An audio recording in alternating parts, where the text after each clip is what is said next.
Hello, my name is René Somodevilla, and I'm one of the members of the clergy staff here at St. Michael's and All Angels. I was born and raised in Cuba and left my country of origin when I was 14 and moved to the United States. Before COVID-19 came into our lives as drastically as it did, I share the duties here at St. Michael's with the rest of the staff by doing chapel services, some of the 9 and 11 o'clock services, and the early morning Sunday services at the chapel. And now, unfortunately, I'm being held captive by my age and COVID. But I'm really excited to be with you at this time. I want to talk a little bit about you as a parent and listening to your children. You may have a little one that is just going through the goo-goo gagas. Well, pay attention to that. There's communication going on there. When I was raised in the old adage of we'll be seen but not heard, silent until you were asked something, and only answer that about you were asked. Even in school, I went to Christian Brothers in Havana, Cuba. Even school discouraged us from any kind of verbal answer to a question. It had to be written, or you had to go through a lot of steps to do any kind of verbal presentation. When I became a dad or found out that we were going to have a child, I decided to not be like my parents. It was a conscious decision. And then also to listen to the grandchildren. And presently we have 10 grandchildren, so there's a lot of listening that's going on right now. One of the things I've found about children is that they have a tremendous gift of telling the truth that they see in their reality.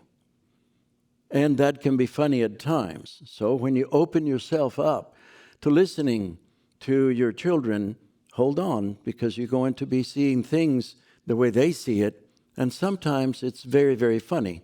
Let me share this with you. A few days ago, we had some of the grandchildren at the house, and one of them began to do drawings in a little tablet. And there was a picture, a stick figure, that had a spot on the top of the head.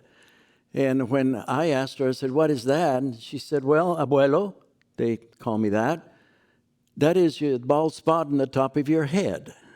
Well, that's really not what I wanted to hear, but however, that was the truth, and that's the way that Caroline said it. Now, I want to share with you a very important story of listening. Our youngest is a daughter, and she was brought up as a little child with 3 brothers.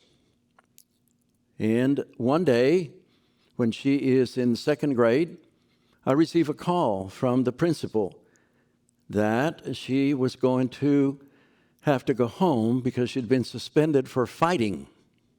Now, that did not fit with the temperament and the character of our daughter. So I left the church and drove to the school, and going to the principal's office, I saw our daughter sitting outside, really nervous, teary-eyed, and very quiet. So the principal ushered me in his office and proceeded to tell me that she was going to be suspended for the rest of the day because she got into a fight with a little boy during recess. Well, that was still confusing to me. That's just not the way that she behaved. So the principal spoke. He pronounced the sentence. I said, "Thank you," and we went home. On the way home in the car, I told her just don't be nervous. It's fine. It's okay. When we get home, we'll have lunch. And then you tell me what happened. Well, we did. And she told me the following story. She is playing with her best friend, another little girl, and this one boy that has been bothering them for several days came up and started bothering her friend. And this friend asked the little boy several times to leave her alone. And then our daughter moved in and said, "Why don't you leave her alone?" To which the little boy tried to push our daughter down on the ground. Well, wrong move at the wrong time, because our daughter hit him hard on the stomach, folding him over, and he fell on the ground. And as it always happens, I know you've witnessed this on Sundays, the second punch is the one that the referee sees. She was seen by a teacher and then taken to the principal's office. I told her that I didn't think that was the right move to make, that I would prefer for her to go and take this situation to the teacher. But she said that it was kind of late, Dad. So, by listening to her, I had a better picture of what happened. Not from an adult, but from someone who had been there, and someone that had no reason to lie, because she knew that she would be listened to, she would be heard, understood, and above all, loved.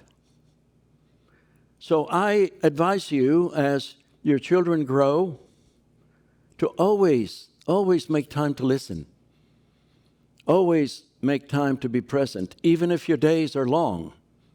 All of our days are long. But to listen and be present, very much like Jesus was, and all the times that we read about him around children, to the point that he said, if we're not like these children, we will not enter the kingdom of heaven. Thank you for listening, and have a great day.